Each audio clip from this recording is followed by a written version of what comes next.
Welcome to the Small Business Tax Savings Podcast, your weekly dose of accounting and tax tips specific to small business owners. You will be on your way to growing your business and paying the least amount in taxes as legally possible. Here's your host, Mike Jesowshek, CPA. Hello and welcome back. Today's topic is how can I maximize business deductions and write-offs? Now, maximizing deductions. This is one of my favorite topics to discuss with business owners.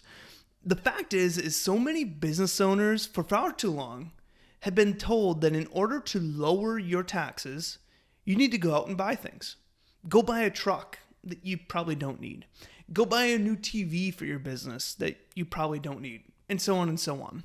And so after reading this today and after kind of talking through things today, my hope is that you look at maximizing deductions in a completely different lens and really change from this conventional way of thinking that in order to maximize deductions, you just need to go out and buy stuff.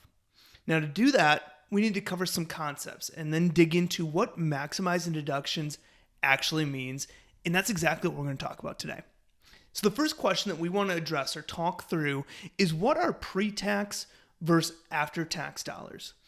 Now, after-tax dollars is money that you spend after it's been taxed. So let's think of this as a W-2 employee. As a W-2 employee, you have your gross wages, and then you have all these taxes taken out, and whatever's left over gets deposited into your bank account as your take-home pay. Your take-home pay is after-tax dollars. Your money's already been taxed. You're getting whatever's left over after taxes. Now, if you are a W-2 employee and you're working from home, a home office, and you went out and bought a desk and bought a chair, you're going to be using after-tax dollars for that spending. You get no tax deduction for that spending. Now let's flip the switch. Let's look at pre-tax dollars. And this is spending done prior to the money being taxed. So as a business owner, you have your sales or your revenue, and then you have all these expenses that go into it, and whatever is left over is your profit. And that is what is taxed, your profit. So revenue, all these expenses, and then you have your profit. That is what's taxed. So let's take that same example as above, but now you're a business owner. That home office you're using, utilities, internet, maintenance, lawn care, everything is all partially deductible now under your business. That desk you bought, that chair you bought for your home office is now a tax deduction. Spending that you do within your business is considered pre-tax spending. You are spending dollars prior to those dollars being taxed. And this is an incredible advantage that business owners have. We want you to always be strategizing on how you can find after-tax dollars that can be moved to pre-tax dollars. How can you find a business purpose in everyday spending that allows you to move an expense from into your business and get a pre-tax business deduction? So that's what we want to be focusing on today.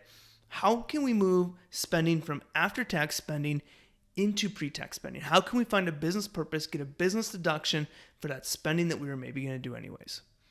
So let's talk about the next topic that comes into play when we start discussing this. What can you deduct as a business expense?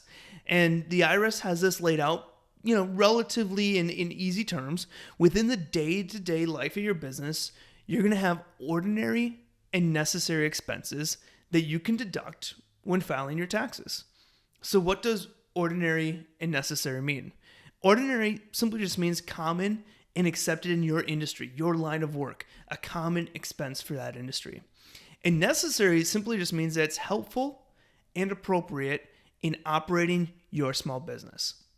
So what I like to say is basically an ordinary and necessary expense means that it is typical in your line of work and appropriate or helpful for your business. It may be helpful to find new clients. It may be helpful to keep current clients. It may be helpful to get talent or retain talent, or it may just be helpful for you to maintain day-to-day operations. Whatever it might be, a business expense is both ordinary and necessary, which means it is typical in your line of work and appropriate or helpful in your business. Now, to meet this test, it does not have to happen often, or it doesn't have to be a recurring expense, although it can be.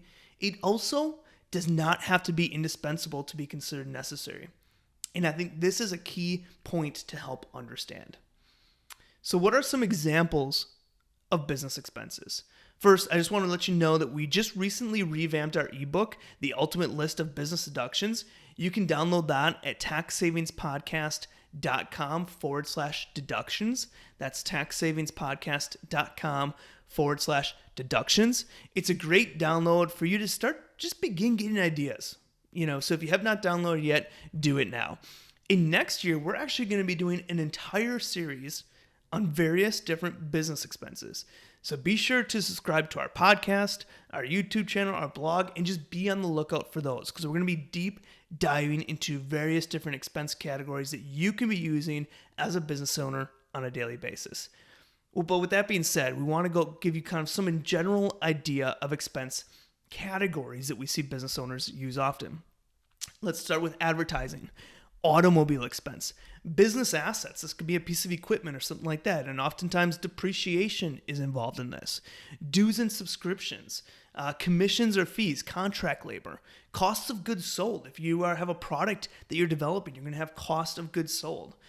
There's employee benefits, gifts, insurance, interest expense, legal and professional services, meals expenses. Now, entertainment's no longer deductible in most cases, but meals still are deductible at 50%.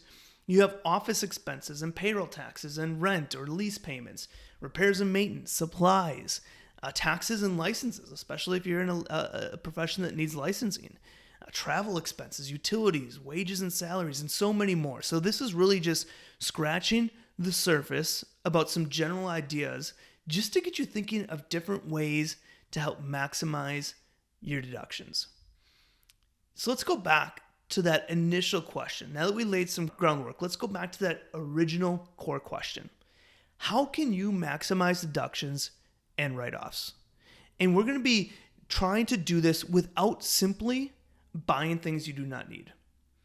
Now, many of the things that we talk about in our tax minimization program that we call our core tax strategies start with this concept. Now, by the way, if you're not a member of our tax minimization program, check it out. Go to taxsavingspodcast.com/tax. But again, many of the core tax strategies that we talk about within our tax minimization program start with this concept as a base. How can you move spending that you are already doing from after-tax spending into pre-tax spending by finding a business purpose? And examples of this are automobile, cell phone, electronic purchases, healthcare costs, hiring your kids in your business. How can you get a business deduction? Your kids potentially pay no income taxes. And if you're hiring your kids in your business, they can use that money to go to basketball camps, to go to amusement parks with their friends, where typically you would fund that with after-tax dollars. Now we can do it with pre-tax dollars. We look at the home office, internet expenses, meals expenses, medical, travel, and so many more ways. But again, much of our core tax planning starts with this concept. How can we find a business purpose to spending that we're already doing? We're not going out and buying things we don't need. We're using spending that we're already doing, finding a business purpose for it, finding a way to move that from after-tax spending into pre-tax spending. The next tip that we recommend our tax minimization program members do is go through your personal credit card statement. Take some time to go through that credit card statement and see if you can find a business purpose to spending that you may have already done. If you find some, simply utilize an accountable plan to reimburse yourself for that business-related item. If you haven't checked out our podcast or blog posts on accountable plans, do so now. Some really good information there. And finally, one thing I wanted you to be thinking about is every time that you swipe your card, ask yourself this: is there a business purpose for this? Can I find a business purpose for this? If so, run it through the business and get a pre-tax deduction for it. So now let's go to the big piece here. And this is one that I do not want us to just disregard.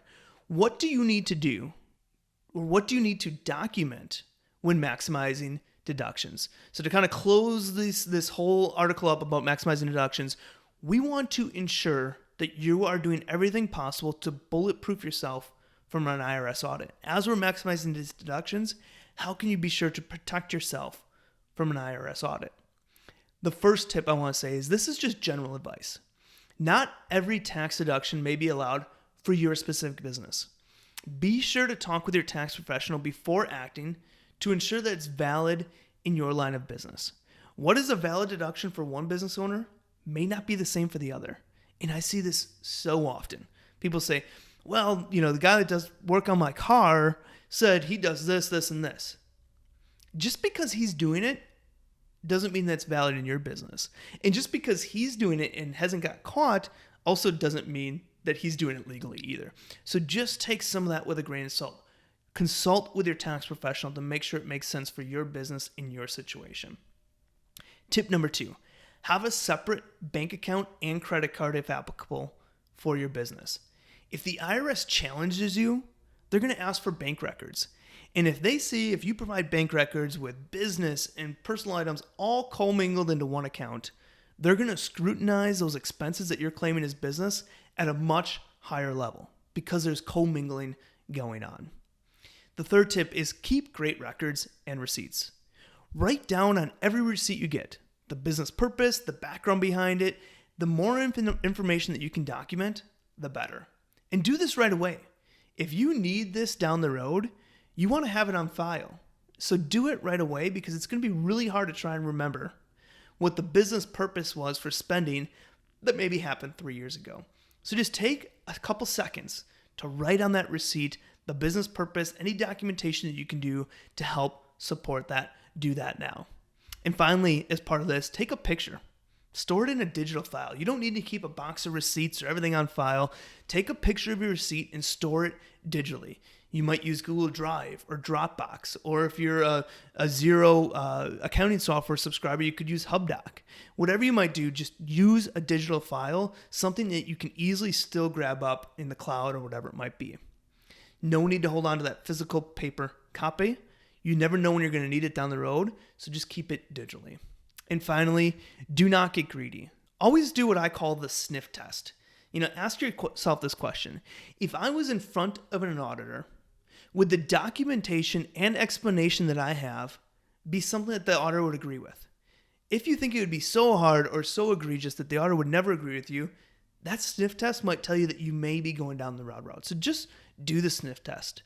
Make sure your expenses are proportionate to your income, and also make sure that they make sense in relation to the industry that you are in. If you have $5,000 in income in a business that's been operating for a while and have $50,000 in travel expenses, it may be hard to defend. It may be hard to say, oh yeah, that's ordinary and necessary. So bottom line, do not get greedy, but I also want to stress this very heavily. Do not be afraid to take advantage of the tax laws that are available to you. The tax law was written the way it was for a reason. Don't be afraid to take advantage of that tax law the way it's written, but also do not get greedy. So let's just kind of do a quick summary of what we discussed today. First off, we want to think about this concept of pre-tax versus after-tax dollars. After-tax dollars are if you're a W-2 earner, you get your gross salary, taxes taken out, and then your take-home pay. Your take-home pay are after tax. Anything you do, any spending you do with that money is on money that's already been taxed. So you go out and buy a desk for your home office. As a W-2 employee, you get no tax deduction. Where pre-tax, let's think of this as a business owner. You have your sales or your revenue in your business, and you have all these expenses that get taken out of it, which brings you to your profit. And your profit is what you get taxed on. So any spending that you do within the business, you have a business purpose to, is considered pre-tax spending. As a business owner, if you have a home office, you're getting a partial deduction for that. Your internet, your maintenance, your lawn care, your utilities, everything else. If you go out and buy a desk or go out and buy a computer, that's all pre-tax spending that you're getting a deduction for. Spending you do within the business, again, is considered pre-tax spending. We always want to be thinking about how can we move after-tax spending that we're already doing, finding a business purpose to it, and move it to pre-tax spending. Now, what can you deduct as a business expense? Anything that's ordinary and necessary. And basically, ordinary and necessary means that it's typical in your line of work and is appropriate or helpful for your business to continue operating, to maintain, to grow, everything else. So we talked about examples of business expenses, anywhere from advertising and gifts, employee benefits, wages and salaries, rent payments, repairs, supplies, legal and professional fees, contract labor, so many different items. I definitely recommend you checking out our ultimate list of business deductions. You can find that at taxsavingspodcast.com/deductions. And we're also going to be doing an entire series on different expense categories next year. So be sure to subscribe to our podcast, YouTube channel, blog, and everything else. Again, how can you maximize deductions and write-offs? We want to think of spending, ways that we can move after-tax spending into pre-tax spending. I give examples. A lot of the core tax strategies that we talk about in our tax minimization program are utilizing this idea. The home office, hiring your kids, purchasing electronics, your cell phone, your automobile, health-related strategies, health costs.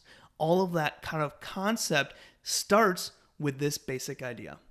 Go through your personal credit card statements. See if there's items that you may be paid for personally that you can find a business purpose for, and use an accountable plan to reimburse yourself for that.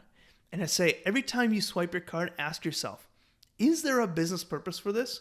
If so, run it through the business and get a pre-tax deduction for it. Now, when it comes to documenting, again, this is general advice. Your business is going to be specific to you. Just because an expense may be allowed for one business does not mean that it's allowed for your business. Always have a separate bank account and credit card for your business. Keep great records and receipts. Write directly on the receipt as much information as you can. Just take a few seconds when you get that receipt to write down the business purpose for it. Take a picture of it, save it digitally, just in case you need it down the road. And don't get greedy, but also do not be afraid to take advantage of the tax law the way it's written and the way it's written for you as a business owner. Now remember, once the calendar rolls over to the new year, the majority of tax planning opportunities get tossed out the window. You have time now. Take a couple of hours to strategize and implement what we're talking about here so that you can ensure when you file your tax return, you're paying the least amount in taxes as legally possible. As we finish out the year, we're going to continue to touch on these topics and things that you can do before year end, again, to make sure that this is the last year, or this is a year where you pay the least amount in taxes as legally possible. I want to thank you for listening to another episode, and I cannot wait to see you next week where we dive even deeper into strategies that you can implement before year end. Have a great rest of your week. This has been another episode of the Small Business Tax Savings Podcast. If you enjoy our weekly episodes, please leave a review and share with other business owners. You can find previous episodes and more information at www.taxsavingspodcast.com. Thanks for listening and have a great day.